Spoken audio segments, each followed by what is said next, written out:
Hey everyone, before we dive in, don't forget to subscribe to my channel for more stories like this. When Melissa and I first got married, we made promises that felt unbreakable. We'd built our lives around each other. Shared bills, shared dreams, shared scars.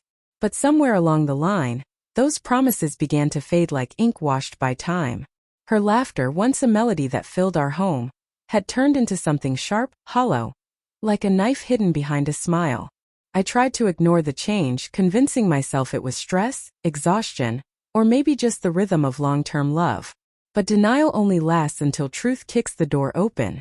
It started small, late nights at the office, phone calls she took in another room, makeup she never wore before suddenly becoming part of her daily routine.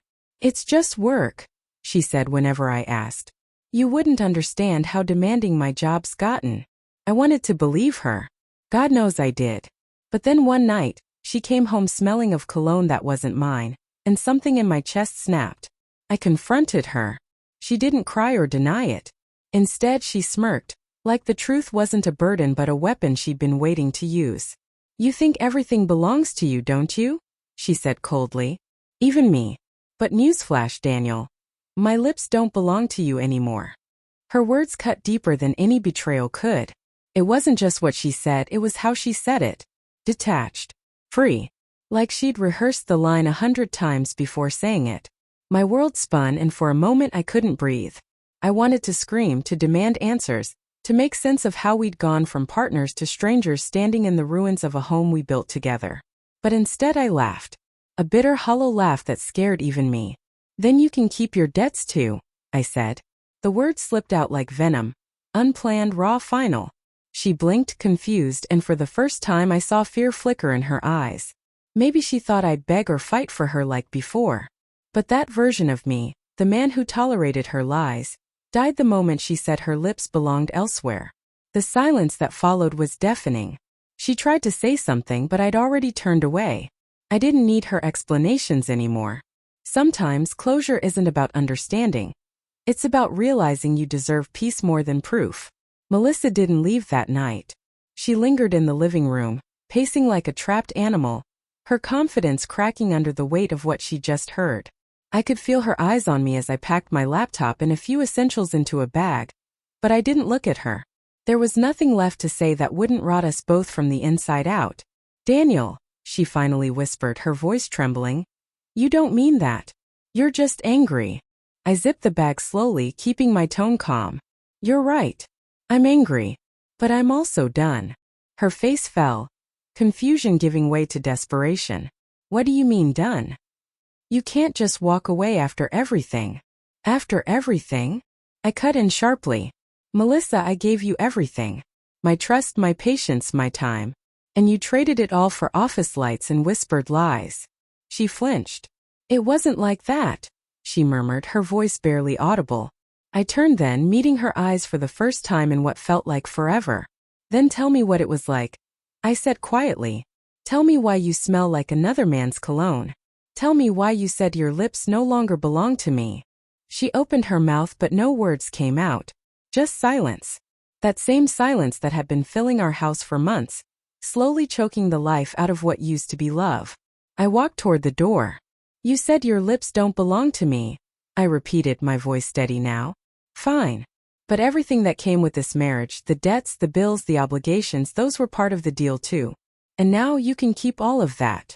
She gasped, realizing what I meant. The car loan, the credit card, the personal debt she'd hidden under the guise of small expenses. It all came back to her now, every forgotten payment and late notice. "You wouldn't," she whispered, stepping forward.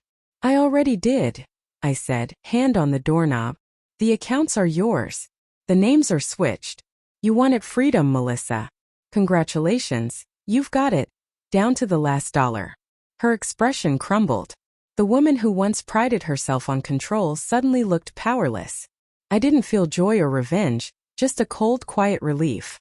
Sometimes losing someone isn't a tragedy. It's a release. I stepped out into the night, the cool air biting against my skin. Behind me I could hear her sob softly, a sound that once would have broken me. But now it only reminded me of how much peace costs, and how worth it can be. The next morning, I woke up in a small motel on the edge of town, sunlight leaking through faded curtains. My phone buzzed repeatedly. Missed calls, messages, her name flashing over and over. I didn't open a single one. There was nothing she could say that would undo the truth. It wasn't just her betrayal that broke me. It was realizing how long I'd been blind to the signs, how much I'd tolerated under the illusion of love. By noon, I was sitting in a cafe, sipping black coffee and staring at nothing. That's when I saw her message come through again. One line that made me exhale in disbelief. I made a mistake. Please come home. Home. The word felt foreign now. Our house wasn't home anymore. It was a museum of empty promises and fading memories. Still, I replied. Not out of hope, but out of finality. Your debts and your freedom belong to you now. So do your choices. Goodbye, Melissa. I hit send and turned my phone face down. For the first time in years, I felt something close to peace, not happiness, not yet, but the kind of calm that comes after surviving a storm. Days passed. Word spread among friends and family, the usual mix of pity and gossip.